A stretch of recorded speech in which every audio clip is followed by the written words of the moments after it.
الصلاة تؤمن لك باب النجاح. لماذا؟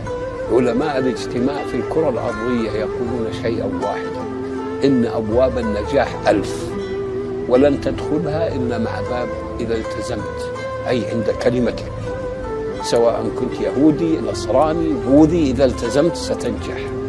والله اختار لنا الصلاة كتابا موقوتا نتعلم منها الالتزام، أول أبواب النجاح. فلن ننجح حتى نلتزم. وكيف نتعلم الالتزام من صلاتنا؟ وأننا نصحو الفجر ونصلي، نأتي الظهر فنصلي، نأتي العصر فنصلي، والمغرب والعشاء، وهكذا كتابا موقوت نتعلم فيه الالتزام لندخل مع أول أبواب النجاح. لذلك تجد النداء للصلاة: حي على الصلاة، بعدها حي على الفلاح، النجاح. فمن لا يلتزم صلاته لا تنفع.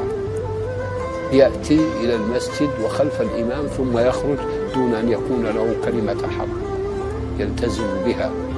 حينما أريد أن أعمل شيء أعمله الآن، لا أقول غدا. إذا قلت غدا أنا أصبحت مسوف.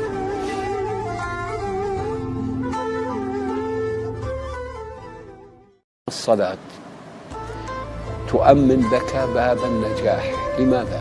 علماء الاجتماع في الكرة الأرضية يقولون شيئا واحدا: إن أبواب النجاح 1000 ولن تدخلها إلا مع باب إذا التزمت، أي عند كلمتك، سواء كنت يهودي نصراني بوذي، إذا التزمت ستنجح.